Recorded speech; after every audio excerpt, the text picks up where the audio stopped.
கிருஷ்ணகிரி மாவட்டம் ஊத்தங்கரையை அடுத்த ரெட்டிப்பட்டி கிராமத்தில் வீட்டு வழிபாதை தகராறில் தள்ளிவிடப்பட்ட முதியவர் சம்பவ இடத்திலேயே உயிரிழந்தது அப்பகுதியில் சோகத்தை ஏற்படுத்தியுள்ளது.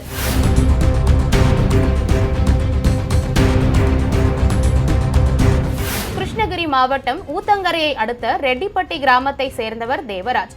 இவரது மனைவி இறந்த நிலையில் தனியாக தனது வீட்டில் வசித்து வந்துள்ளார். தேவராஜுக்கும் ஜோதி மற்றும் வேடியப்பன் ஆகிய இரு குடும்பத்தினர்களுக்கும் இடையே வீட்டை ஒட்டி 3 அடி வழிபாதை சம்பந்தமாக கடந்த 3 ஆண்டுகளுக்கும் மேலாக பிரச்சனை இருந்து வந்துள்ளது. இந்நிலையில் மீண்டும் இவருக்குள் வீட்டு வழி சம்பந்தமாக பிரச்சனை எழுந்துள்ளது. இதில் தேவராஜுக்கும் அருகே குடியிருக்கும் ஜோதி என்பவருக்கும் தகராறு ஏற்பட்டது.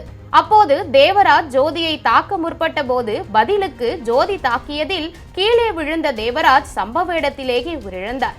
நிகழ்விடத்திற்கு விரைந்து வந்த ஊத்தங்கரை காவல் துணை கண்காணிப்பாளர் ராமமூர்த்தி தலைமையிலான காவலர்கள் தேவராஜ் உடலை கைப்பற்றி ஊத்தங்கரை அரசு பொது மருத்துவமனைக்கு பிரேத பரிசோதனைக்காக அனுப்பி வைத்தனர். மேலும் வீட்டு வழிபாதை தொடர்பான பிரச்சனையில் ஏற்பட்ட தகராறில் முதியவர் தேவராஜ் இறந்ததை அடுத்து பக்கத்து வீட்டுக்காரர்களான ஜோதி மற்றும் வேடியப்பன் ஆகிய இருவரையும் காவல்துறையினர் கைது செய்து விசாரணை மேற்கொண்டு வருகின்றனர்.